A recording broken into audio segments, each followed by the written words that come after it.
Who deserves reparations? I think that is a very interesting, nuanced topic, right? There are three, I guess, arguments for or in regards to this.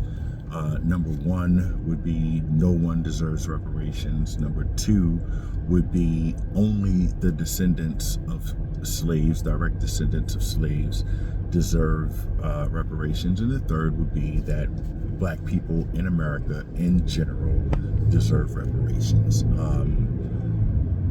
In my opinion, there are only valid arguments for two of those three, right? Obviously, in my opinion, there's not going to be an argument for no one deserving reparations because this country has already paid reparations. This country has already paid reparations in reference to slavery. However, the people that received those reparations were the slave owners, not the slaves or the descendants of those slaves. So that's why that argument automatically off top is an invalid argument. Added on to the fact that, the whole 40 acres and a mule thing, which we never got, and everything that followed the supposed emancipation of the enslaved people. So all of those things in combination put us in the realm, in my opinion, of reparations being deserved. Now, as I said, there are two other arguments in that conversation, and that is that only the descendants of slaves are deserving, and the other being that all black people are deserving. And here is my personal take on that. First of all, like I said, those are in my opinion both valid. I believe that if there's only going to be one, if I had to argue one side, it would be for the direct descendants of slaves. However, I would not argue that in opposition to all black people getting something. What I would say, my caveat that I would introduce would be that descendants of slaves get a higher rate, much higher, substantially higher rate, as far as the reparations payout versus just a black person, a black family who just came to America, say in the 80s or the 90s, right? And the reason that I believe that they are or would be deserving is because as black people in this country, we have systems that automatically encompass our demise, right?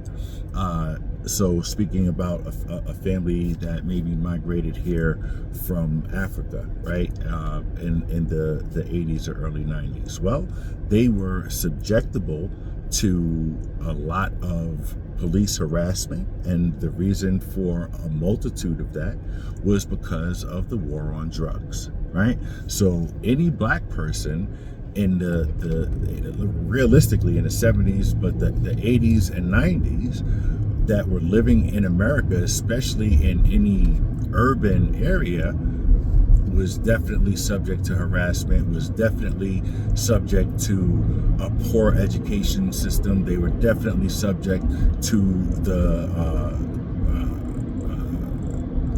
the outliers of redlining. That their health systems that they had access to, the communities that they had access to, all of these things were negatively affected because of systemic racism that has been in place since the supposed end of slavery.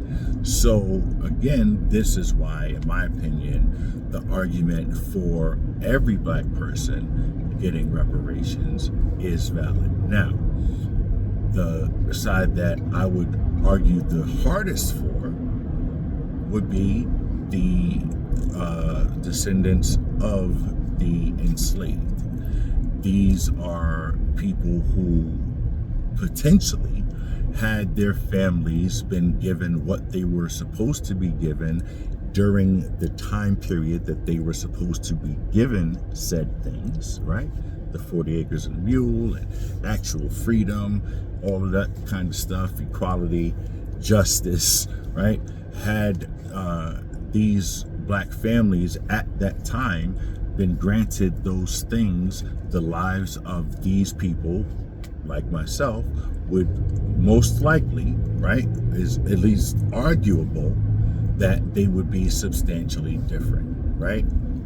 The argument can definitely be made that things like our educational systems, our health systems, and things of that nature were negatively affected by us not receiving the freedoms and the property that our forefathers were supposed to have, right? And, you know, that's self-evident. Why do black people deserve reparations, period? It's another question. And I think that it is fucking stupid as fuck. But again, I get asked that question on a very regular basis when speaking about reparations. And the quick answer is fucking slavery, right? Like, we can all agree slavery was a fucked up thing. We can all agree that because of the free labor, right, this country was able to flourish. We can trace financially, we can trace back the money and show and prove that it was because of that free labor, and it was because of those black bodies that so much money was made, and we were able to trade, thus making the Industrial Revolution happen, which is exactly what made America the superpower that it has become. So when you add up all of those things, chattel slavery, breeding farms, you know, and then you have people that always want to say, well, there was a war to end slavery. There's also an argument that the war had nothing to do with slavery, but going with that argument that the country was almost split apart because of that, and good white people fought the fight and got us our freedom. The problem with that is that everything that happened after that, right? You got the Reconstruction period, which brought on the black laws, and the black laws brought on Jim Crow, and Jim Crow brought segregation and redlining, and those are all of the things that contributed to the disparaging factors that black people had to deal with in everyday life, every black family, everywhere, right? Think about that.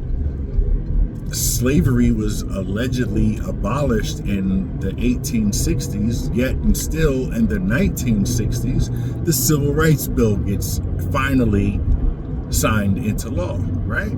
So that alone is, in my opinion, is a sufficient argument, right? Or at least that combination of things is an absolutely sufficient argument for why reparations are definitely deserved and owed to, at the very, very least, the descendants of slaves.